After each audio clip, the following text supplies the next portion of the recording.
Hey, homeschoolers. I'm Melissa Webb, former full-time classroom teacher and homeschool mom turned full-time business CEO and encourager to homeschool families everywhere. I am determined and dedicated to helping you in this journey that you're on. Yes, I want to give you sound, educational, practical tips at the same time making sure that you're enjoying the family journey that you are on. So if you are looking for a place to be encouraged and inspired, you have found the perfect podcast. Homeschooling is a work of heart is truly the perfect place to start. So welcome. Let's jump in. Hello, friend. I hope you are all doing well. I am getting over a cold. This just happens to me. After a lot of big events, we had my mother in law's memorial in November. We had a big group for Thanksgiving. And after all of the things, I have this letdown moment. Does this happen to you?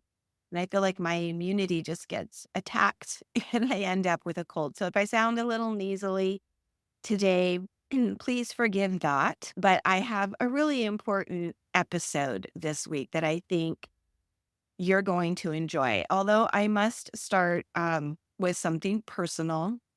One of the kindest compliment that I ever received from listeners like you is that even if we've never met, you tell me that it feels like we have. And that's so sweet. That really touches my heart. Part of that may be because I show up every week, so there's that consistency, but I'm always my genuine self. Like what you hear is the real me. I'm learning as I go, and I just bring you along with me. And I will tell you that on that journey comes the 50-50 reality that we call life. It's full of ups and downs. The ups are so great. I love the ups, and I do my best to be present and fully engaged in the up moments, right? The beautiful moments. But life is not only mountain peak, it can also offer dark valleys too. And this week I have been walking through another valley. I feel that 2024 had too many valleys for me personally. Mm. On the 11th at 11 a.m., our sweet, so sweet, 15-year-old Australian Shepherd, Ginger, passed away. There is such a void. There's just a massive void that I am feeling right now. She was a family member. You pet lovers, I know you feel my pain. I know you do. It's going to take some adjusting. And this is the first podcast that I am recording where she is not right here at my feet. And I miss her. I miss her selfless laugh and her constant companionship. Dogs are such special creatures, and Ginger was one of a kind. I know we all say that about our pet, but I know you get it. And it's just a lot. I'm just going to be so vulnerable here for a moment. My kids have grown up, and two of the three have left the nest and they're building their own nests as it should be. And I'm so excited to watch their grown up lives beginning. It's really fun. My in laws, though, have also left our lives after 90 years on earth. I mean, that's great. What a long, beautiful life. They have left us with so many beautiful memories and traditions, and we're going to keep them alive and their memory is alive. But now I've lost my precious pup. It's just a lot for a big heart like mine to handle. I am handling it, but I'm also not going to pretend that I'm super happy today. I'm not. I am moving forward and I am cherishing the gifts that I've been left with and the memories and the moment. All of these things do make my life so beautifully story worthy. You hear me talk about story worthiness. All of our lives have story worthiness, and I'm grateful. My life isn't perfect. Your life isn't perfect, and that's never been the goal. Our lives are meant to be story worthy, and they are. They are worthy of so many stories to be shared and to be remembered and to be told. So I just wanted to share that. Like I said, I am me when I show up here. I don't pretend to be somebody else. It's just me sharing a little part of my life with you. And so, with that, I want to move into this week's episode, which I have titled Rise Up. Sharing stories and our written versions of those stories just fills my cup to the brim. I love stories. I love stories from all people at all ages, from amateurs to professionals. And I will tell you that working with homeschooling families and young writers is the best job I could have ever hoped to have had. I mean, I've loved all the jobs that I've done around teaching. I have so many great experiences there. But having my own business and really delving into what I love most, the written word, and getting those thoughts out of our brains and onto paper is just fabulous. But it too comes with peaks and valleys. Last week, I had a parent email me. A student that's in our clubhouse was upset. And so the parent emailed and was understandably concerned about her child's hurt feeling. It was regarding a comment that another student had left on his essay. He had put his essay, typed it into the Google Doc, which we ask all students to do. And then he left, and he chose to, he left comments on, meaning he put it out there and people could comment on it. And we encourage that. We encourage editing, peer editing to be happening, and to be kind about what you say. But the other student had highlighted a paragraph that he had written in the comment box. That student, she had typed in, "I would take this whole paragraph out." And the parent had said that really, hurt his little heart to have somebody say that. Now, this writer, for many decades now, I wouldn't interpret that comment as hurtful, but I have thicker skin. And I'm a very curious person. Like right away, I'd have been like, "Oh, really? Why? I love that paragraph. Tell me why. Tell me more. What do you not like about it?" I would have wanted to create a conversation there, but that's me. And that's after years, decades of experience. So I could also see how a younger writer could have found that to be very discouraging or disheartening. So I decided after talking with the mom, we had a great conversation. She was amazing. I told her, let's really step back here and see this for the learning experience that this is. I think this is wonderful that this happened, which I know always shocks people when they hear me say things like that, but I mean it. I'm like, yay, we have a problem. Let's talk about it. Let's create a solution around this. She was very open to that. And that went really well. I decided from there, I need to hold a class meeting and record it and then share it with the parents. And the thing is, so many parents thanked me. They wrote back and were like, "We had such a great family discussion around this. We talked for quite some time about it." It was a very helpful perspective. So I was like, oh, well, if they all found it valuable, maybe I should share that as my next episode. So here you go. I hope that you apply it to your parenting and your teaching and your interaction with your children, but maybe even also apply it to yourself because we're always sharing our thoughts with one another in conversations, in social media outlets. It just happens in email exchanges. And two things are going on. Either somebody is speaking to you or you're speaking to somebody else. And so there are two things that I hold my young writers accountable for. Two things. Okay. Number one, to always speak with purpose and intention with thoughtfulness. Okay. So really intentional speaking. The second thing that I hold my young writers accountable for is being mindful of the thoughts they're creating when interpreting that feedback. So let's talk about both of these in more detail. I'm going to talk about the first point for speaking with purpose and intention. But first, I'm going to share a quote. We rise by lifting others. We rise by lifting others. I shared that with my class and I asked them to tell me what they thought that meant. And so take a moment and just think about those words. We rise by lifting others. Now, it had an image that I shared with them of these two climbers scaling this very steep cliff, and one on the top and the other reaching down to pull his or her partner up. And so I had them think about that. What does that mean to rise by lifting others? And they all got it.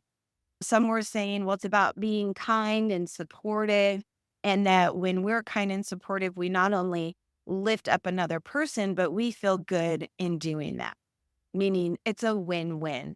And it is. I was explaining to them, it's both a literal and a figurative quote. And I love those kinds. So literally, it is true. Those two climbers were literally, when one was reaching down, as soon as that climber decided to rise by lifting the other one, he rose to his full height and the other joined him next, right? He's standing next to him. So the one being helped did rise, but of course the person standing now also rose. Great. But what I love is the deep figurative part of it. Because when we encourage someone and we say things like, I believe in you, or I can tell how hard you've been working, I'm impressed, I'm proud, you're not just helping them feel good about themselves, but doesn't that feel good too? It's innate in us. We do feel good when lifting other people up. So we become a better, stronger person, kinder person, at the same time, bringing them along with us. So how do we connect that to writing? Well, writing is not something that should be done in isolation. I mean, you get your thoughts down in isolation, but hopefully those thoughts create conversations later on, or it's a written piece that you put out into the world. So you're going to get some kind of feedback. How we receive that feedback matters as well. First off, I'm going to talk about the power of that constructive feedback, because if you can just imagine you've poured your heart into a piece of writing, okay, and you share it with someone, and their response is, I don't get it. Or in the case of the student, I would take all that out. That can hurt, right? You're thinking, ouch, well, that's discouraging. And it also doesn't tell you really how to improve, does it? I mean, that's the most important thing that I said to the students. I didn't feel that what the student said, I would take that paragraph out, was hurtful. And I know the student who said it, and she's a lovely human being. She would never do something mean or hurtful to one of our students. I know her. It just wasn't all that helpful, which tells me as a teacher, I need to coach better and help my students be better editors. And so I gave them some examples. I said, what if instead she had written, hey, are you saying that because 68% of parents give an allowance, all parents should do so? I just want to make sure I'm understanding your point, right? That's so much better than I don't get it. Do you feel the difference? Do you hear it? The first response of just, I don't get it, would shut a person down if they weren't equipped for that kind of feedback. But the second option, where you're asking a question, are you saying, let me make sure I understand? That's opening dialogue, and it's thoughtful and it's intentional. And that is better editing. So we had a great discussion in the class. But as writers, I explained to them that we must take time to offer helpful feedback. That's an important thing as a writer, because it helps you when you read somebody else's work and you don't fully understand what they're saying, that's great for you as a writer to see, oh, if I'm not understanding that in his writing, I need to be more careful in my writing. So it is a win-win there. And it is important to practice writing and editing other people's writing. And I will say this, not everyone is a natural editor, but I do think everyone can become an excellent editor just by understanding what it is I'm sharing. You want to be clear and specific and kind when you speak words, especially when they're reflecting somebody else's thoughts or opinions.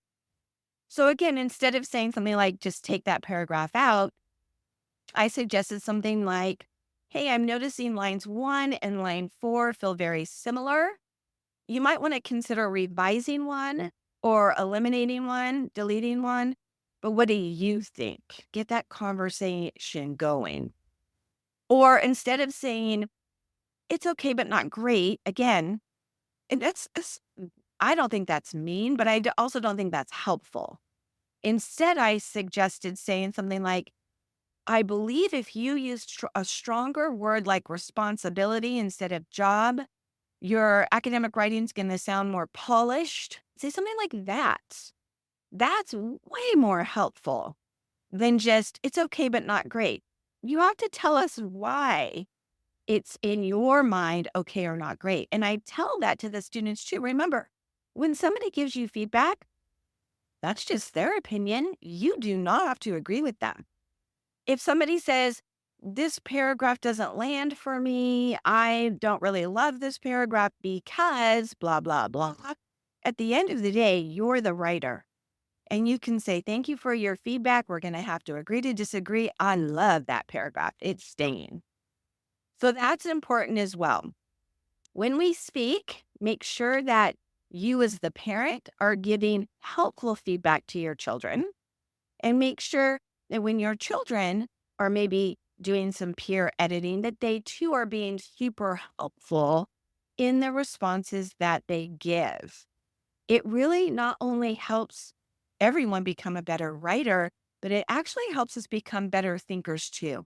Because we really have to consider, before I say you're wrong, we have to know why we're going to say that.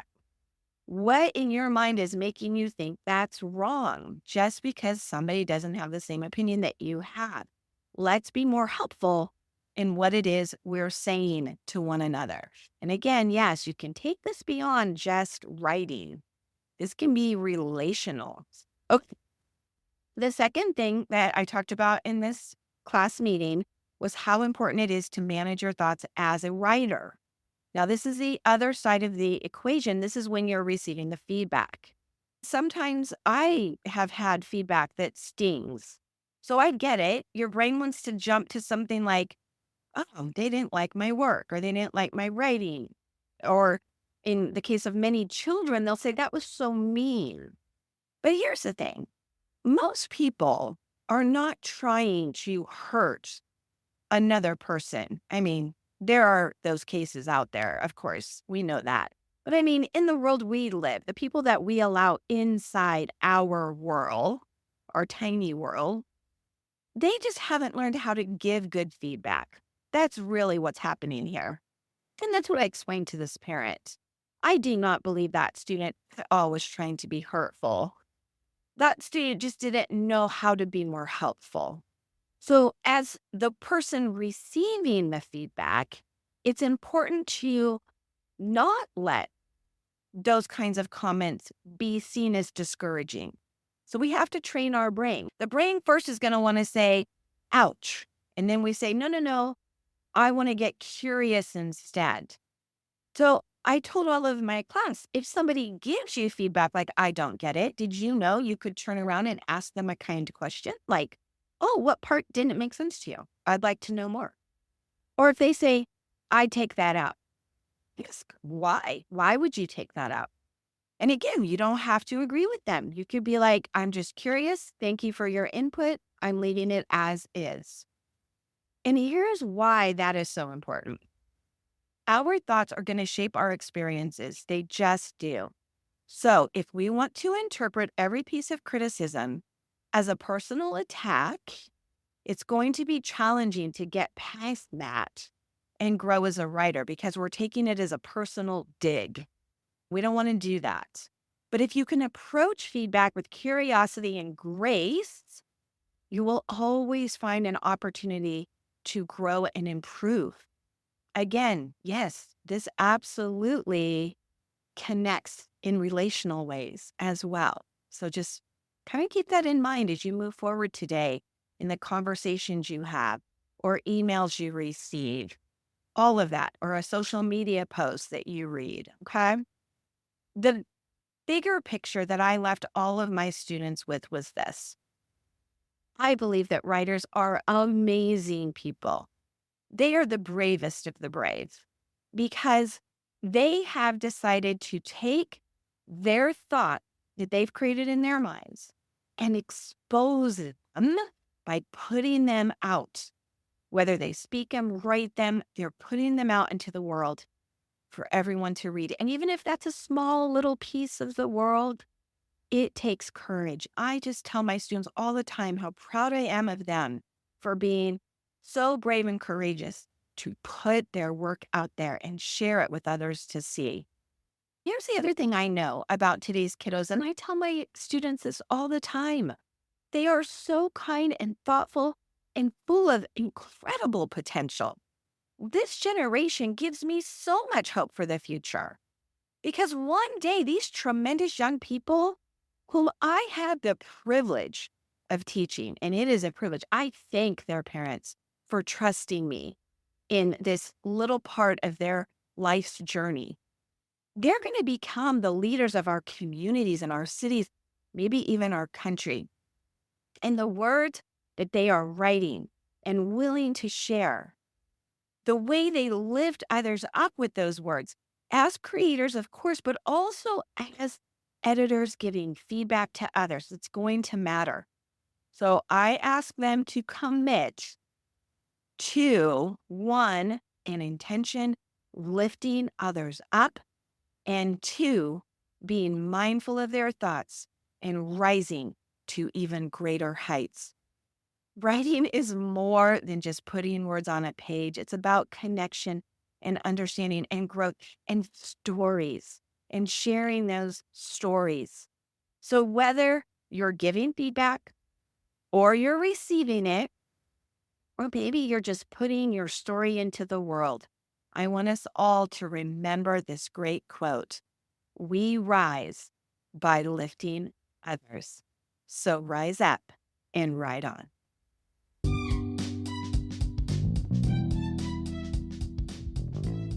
Well, thanks so much for tuning in and listening this week. Hey, if this was something that you found valuable, don't forget you want to subscribe or follow so that every time a new episode is dropped, you'll be the first to know. And hey, before you go, if you are looking to get some of this academic writing under your belt and outsourced so that it's one less thing, freeing you up to enjoy more time with your family, hey, you're going to want to head over to writeonweb.com to see what kinds of resources and materials I have available for you. I will look forward to seeing you there, and I will look forward to seeing you here in our next episode. Right on.